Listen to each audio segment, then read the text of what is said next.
Assalamualaikum students. In this lecture we will discuss question number 10 and first two parts of question number 11 of exercise 3.1. Question number 10, complete the following. ये वैसे तो इसके answers आप book पे ही लिख लीजिएगा, लेकिन मैंने आपको जो है इसका कंप्लीट सॉल्यूशन दिया है। मतलब इसको आप सिंप्लीफाई करके बेटर वे से अंडरस्टैंड कर सकते हैं rather than cramming. So first part ये है, if 24/7 is equal to 6/x, then हमें 4x की वैल्यू फाइंड करनी है। इस प्रोपोर्शन को यूज़ करते हुए हमें 4x की वैल्यू फाइंड करनी है। सोल्यूशन में मैं ये प्रोपोर्शन एज इट इज़ लिखूँगा। नेक्स्ट मैं क्या करूँगा, cross multiplication. So 24x is equal to 6 × 7। Next अब यहाँ पे बनेगा 24x और 6 को मैं डिवाइड करूँगा, क्योंकि यहाँ पे मल्टीप्लाई है तो यहाँ बनेगा 24x/6 इज इक्वल टू 7। अब यहाँ पे क्वेश्चन ये हो सकता है स्टूडेंट्स का कि 6 को ही क्यों डिवाइड किया, 7 को क्यों डिवाइड नहीं किया। तो उसका आंसर ये है कि पहले नंबर पे तो हमें 4x बनाना है, तो इन दोनों नंबर्स में से मैं उसी नंबर से डिवाइड करूँगा जो मुझे 4x देगा, तो वो 6 से देगा, क्योंकि 6 4 24। सेकेंड ये कि 7 पे अगर हम डिवाइड करते हैं तो ये कम्प्लीटली डिवाइड भी नहीं होता और हमें 4x भी नहीं मिलता। देयरफॉर 6 को मैंने इस साइड पे लेके डिवाइड किया। So 4x is equal to 7। Second part, if 5a/3x is equal to 15b/y, then ay is equal to. ये भी क्वेश्चन नंबर 1 ही की तरह है। गिवन प्रोपोर्शन को यूज़ करेंगे, क्रॉस मल्टीप्लिकेशन करेंगे। 5ay is equal to 3x × 15b। अब चूँकि ay फाइंड करना है, जो चीज़ हमें फाइंड करनी है वो हम एक साइड पे रहने देंगे, बाकी को हम सेकंड साइड पे शिफ्ट कर देंगे। क्योंकि ay फाइंड करना है तो 5 यहाँ पे नहीं होना चाहिए। मीन्स ये है कि नेक्स्ट टाइम में यहाँ पे हम डिवाइड कर देंगे, और डिवाइड करने के बाद 5 3, सो 3x × 3b, सो 3 × 3 9 और bx as it is. So ay is equal to 9bx।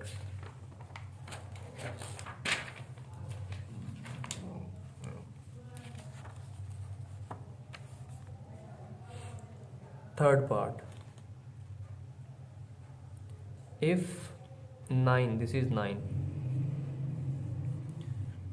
9pq/2lm is equal to 18p/5m, then 5q is equal to। Very simple solution. First step में जो है वो given proportion as it is लिखेंगे। Next step में cross multiplication करेंगे। अब हमें find करना है 5q, तो 5q को हम लेफ्ट हैंड साइड पे रहने देंगे, अदर ऑल वैल्यूज़ को हम सेकंड साइड पे शिफ्ट कर लेंगे। अब यहाँ पे देखें 5m × 9pq, मुझे यहाँ पे चाहिए 5q, तो वो कैसे रह सकता है। 5m का मैं 5 लिख लेता हूँ और 9pq का q लिख लेता हूँ।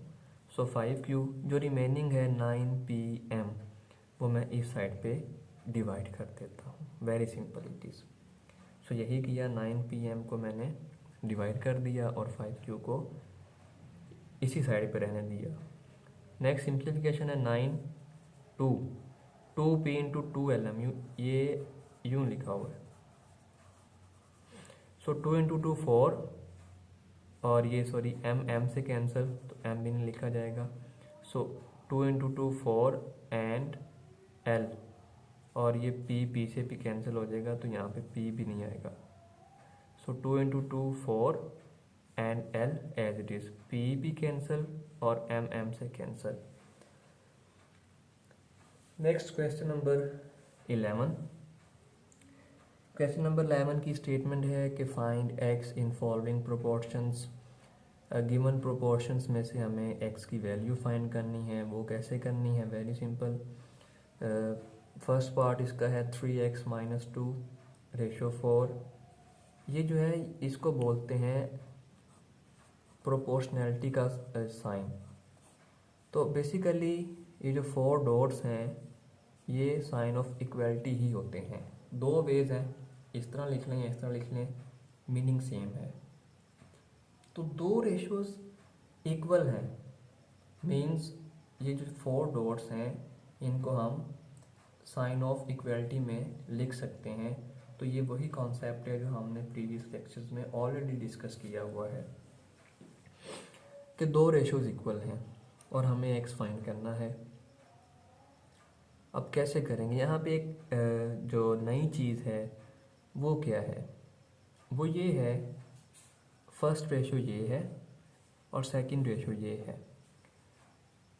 तो फर्स्ट रेशो का फर्स्ट एलिमेंट, फर्स्ट नंबर जो कि इस टाइम 3x माइनस 2 है, और सेकंड रेशो का सेकंड नंबर जो कि इस टाइम 7 है, इन दोनों को कलेक्टिवली बोलते हैं एक्सट्रीम्स।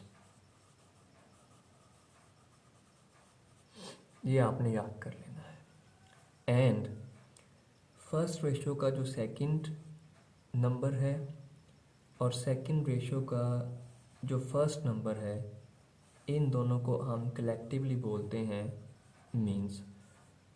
सो लास्ट 2 एक्सट्रीम्स और बिटवीन वाले 2 मीन्स। अब इसमें एक फॉर्मूला है,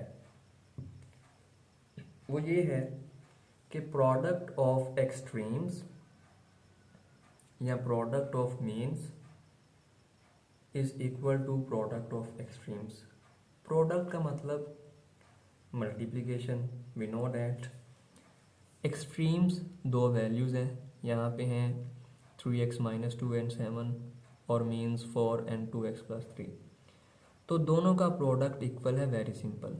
मतलब मीन्स है 4 और 2x प्लस 3, इन दोनों को मल्टीप्लाई करें 4 इंटू 2x प्लस 3, वो इक्वल आएगा। एक्सट्रीम वैल्यूज़ को मल्टीप्लाई करें 3x minus 2 into 7, very simple. 4 को मल्टीप्लाई करेंगे और 7 को भी करेंगे, और नेक्स्ट स्टेप्स में क्या करेंगे? सिंप्लीफिकेशन है, x को एक साइड पे इकट्ठा कर लिया, 21x minus 8x and 12 plus 14। So 13x is equal to 26, so x is equal to 2। x is equal to 2 is the final answer. Homework में क्वेश्चन नंबर 2 आपने अटेम्प्ट करना है। आज के लेक्चर के लिए इतना ही। टेक केयर, अल्लाह हाफिज़।